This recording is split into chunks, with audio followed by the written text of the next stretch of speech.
Congo.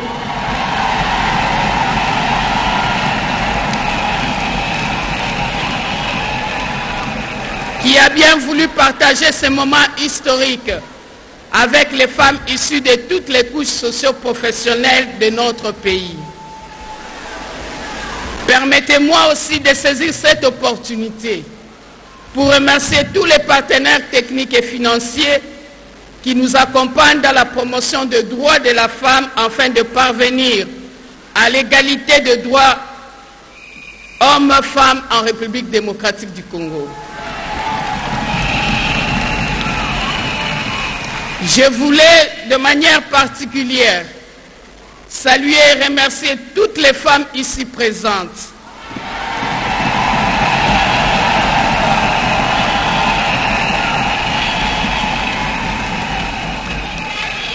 Qui ont répondu spontanément à cette célébration et à la rencontre de ce jour, qui est une réponse aux vœux exprimés depuis longtemps par les femmes de la société civile, qui voulaient entamer un dialogue direct avec son Excellence, Monsieur le Président de la République.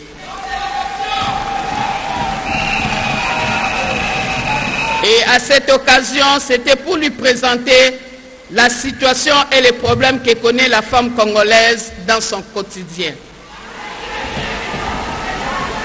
À tous les hommes qui sont parmi nous et qui nous accompagnent dans la marche sur le chemin de la parité homme-femme, je vous dis sincèrement merci et compte sur votre bonne volonté.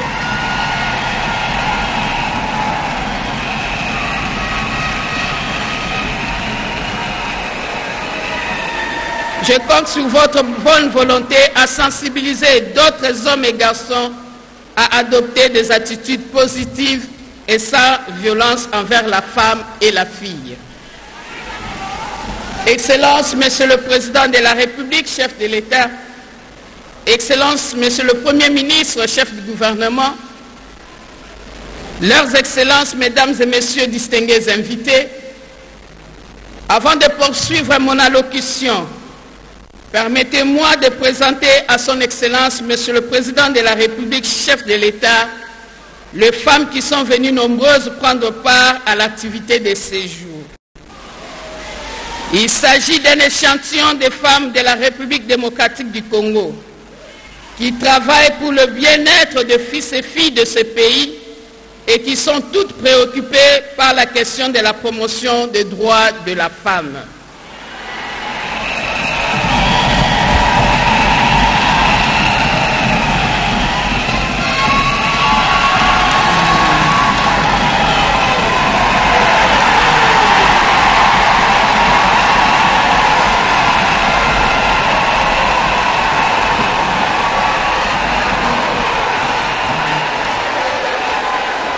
Excellence, Monsieur le Président de la République,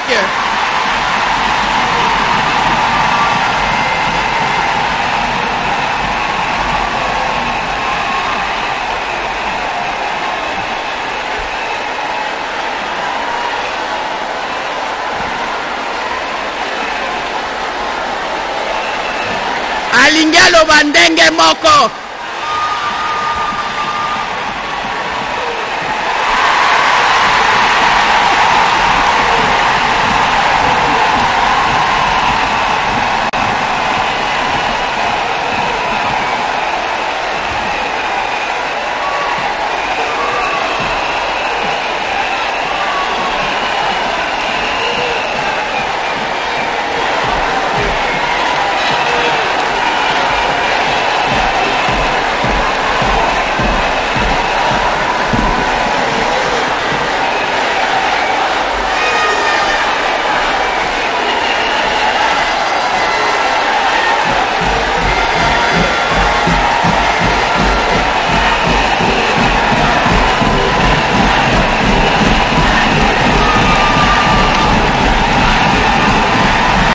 Président de la République,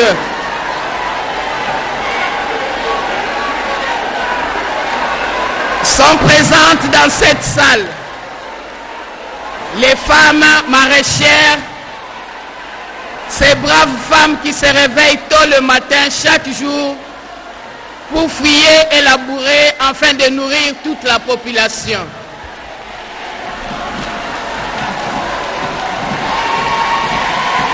Pour fouiller et labourer afin de nourrir toute la population.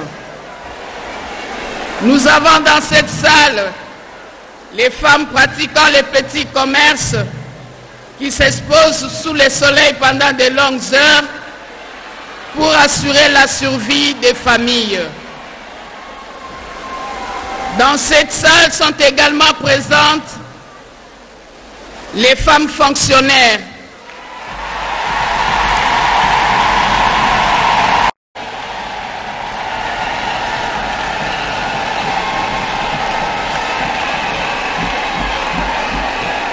pour la stabilité du pays et le retour de la paix dans l'ensemble du territoire national.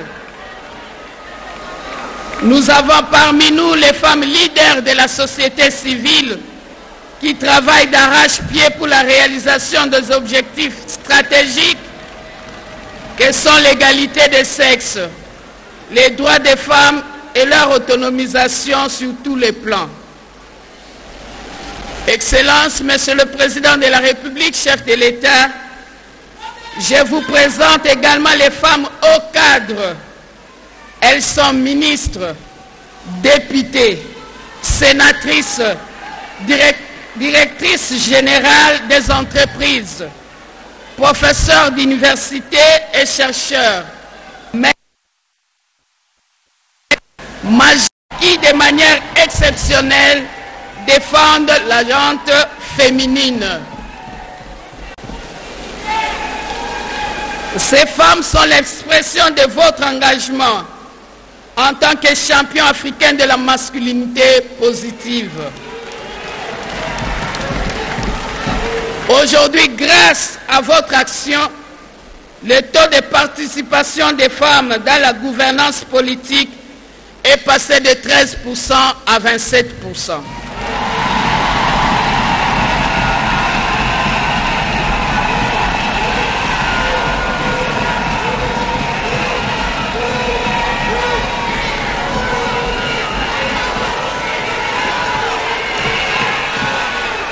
Excellences, Monsieur le Président de la République, chef de l'État, Excellences, Monsieur le Premier ministre, chef du gouvernement, Excellences, Mesdames et Messieurs, distingués invités.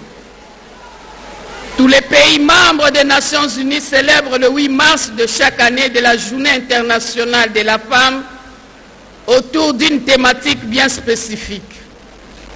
L'objectif principal poursuivi à travers la célébration de cette journée est de favoriser la participation de la femme en tant que partenaire égal à l'homme et son autonomisation en vue de relever les défis sociaux, économiques et politiques. Pour l'année 2023, le thème national est libellé pour un monde digital inclusif, innovation et technologie pour l'égalité de sexe. Tenant compte du faible accès de la femme aux nouvelles technologies de l'information et de la communication et la nécessité de rétablir la paix dans l'ensemble du territoire national, le ministère du Genre, Famille et Enfants a adopté le thème national. Éducation numérique égalitaire pour la paix et l'autonomisation de la femme et des filles en République démocratique du Congo. Les deux thèmes de l'édition 2023 de la Journée internationale de la femme permettent à la République démocratique du Congo de contribuer aux efforts de réduction de la fracture numérique qui aggrave les inégalités hommes et femmes. Ils mettent en lumière l'importance de protéger les droits des femmes et des filles dans les espaces numériques contre toute forme de discrimination. Aussi, la célébration de la Journée internationale de la femme sous ce thème participe à la mise en œuvre du plan national du numérique Horizon 2025 de notre pays, qui préconise entre autres une approche multi-acteurs, le renforcement des capacités à travers des formations de base, la formation continue, la participation citoyenne, etc.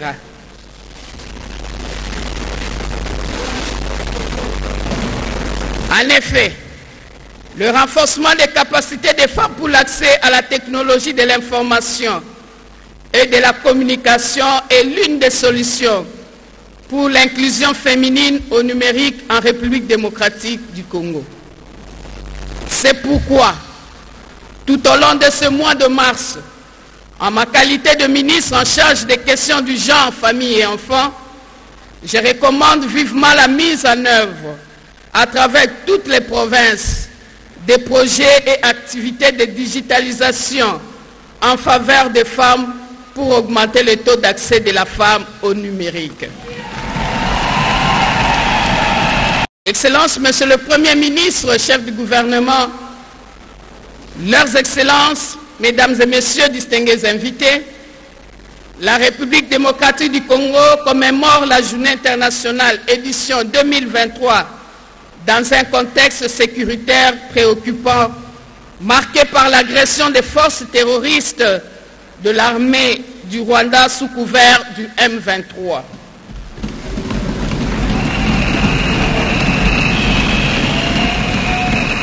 Comme vous le savez, dans des situations de conflits armés, la femme et les enfants paient les lourds tributs.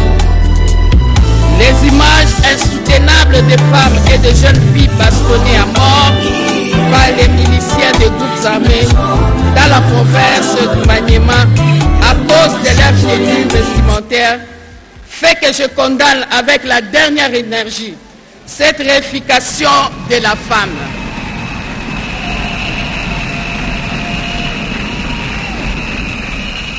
Au cours de ce mois de mars, j'invite toutes les femmes, jeunes filles à se lever pour appuyer les actions du président de la République et chef de l'État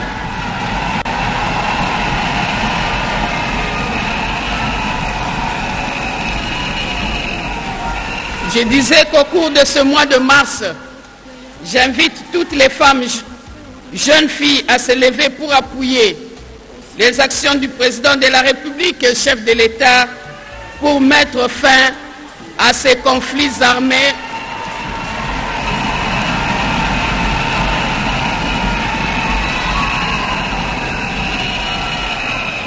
et pour retour définitif de la paix dans l'ensemble du territoire national.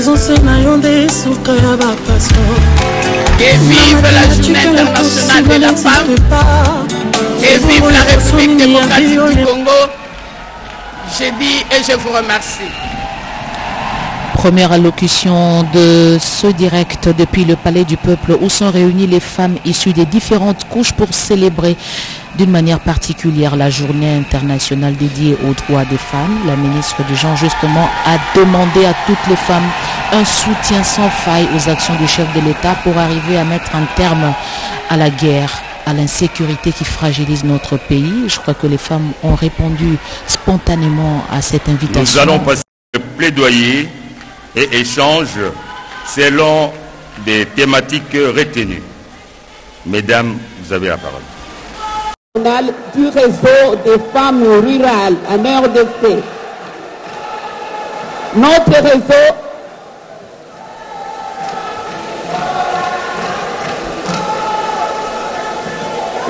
réseau regorge à son sein plus de 14 000 associations de femmes rurales avec leurs membres. Les femmes rurales sont victimes des atrocités. Je commencerai par remercier son Excellence, Monsieur le Président de la République, chef de l'État,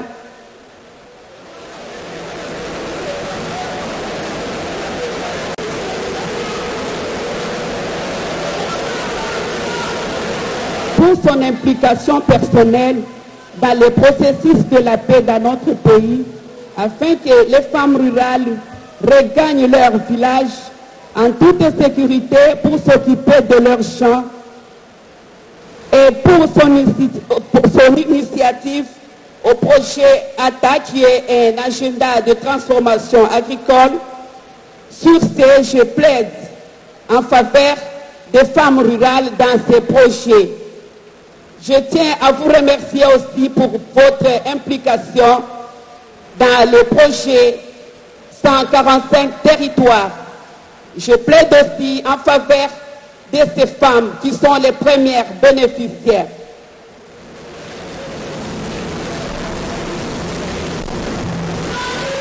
Les femmes rurales jouent un grand rôle dans notre pays. Elles contribuent énormément à l'économie de notre pays. Mais malheureusement, elles n'ont aucun appui. Elles sont victimes de la guerre à l'Est. Elles sont victimes de l'insécurité dans la province de l'Ituri, à Kwamutu. La femme rurale a cessé de chanter.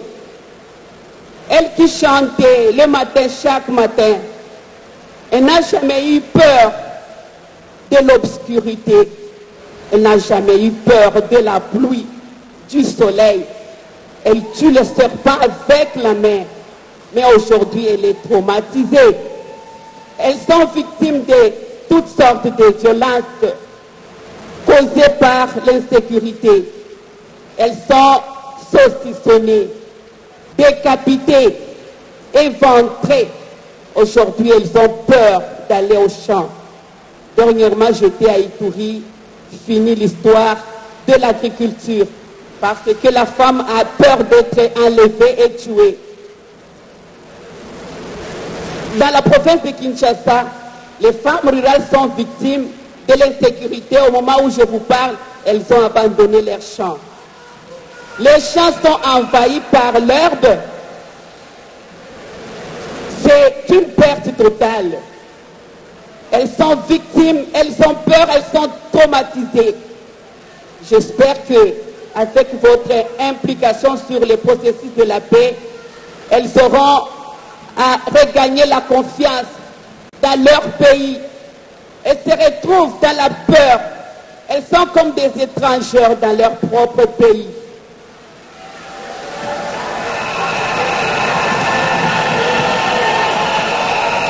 Perdu leurs enfants. Elles sont veuves suite à l'insécurité. L'autonomisation des femmes et des jeunes filles rurales est essentielle pour construire un avenir collectif, prospère, équitable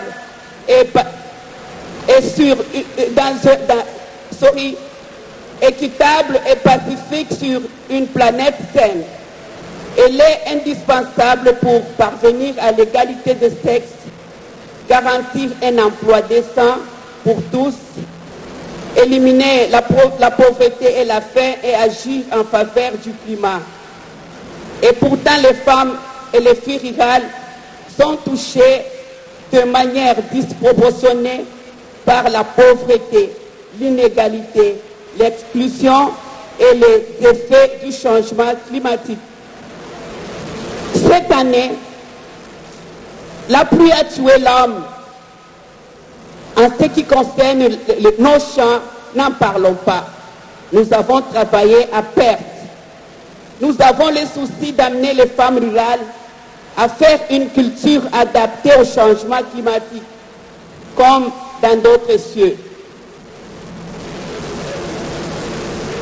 Pour y parvenir, il faudra investir, introduire des réformes juridiques et politiques et associer les femmes rurales à toutes les décisions qui les touchent. Lorsque nous investissons dans le bien-être, les moyens de subsistance et de la résilience des femmes et des filles rurales, nous accomplissons le progrès pour le bien-être de tous. La pandémie de la Covid rural et la guerre lancée par la Russie contre l'Ukraine ont de lourdes conséquences sur la volatilité des prix des denrées alimentaires et viennent déstabiliser les marchés mondiaux, aggravant l'insécurité alimentaire déjà rehaussée depuis le début de la pandémie. et en même temps a également mis en relief des fardeaux disproportionnés que les femmes et les filles rurales portent pendant cette crise et les inégalités structurelles qui existent encore dans tous les domaines. Grande est ma joie de me retrouver aujourd'hui devant votre éminence. Je suis la femme qui avait plaidé en faveur des femmes rurales au début de votre mandat à ma vallée. Je suis là. Là, je n'étais même pas présidente. J'ai reconnu dans ma vie, pas bien fait sur sala. Pour l'amour, nayo, ezanga de l'eau, ya ya. Mamolayo, Mayo Gino de Mundas TV.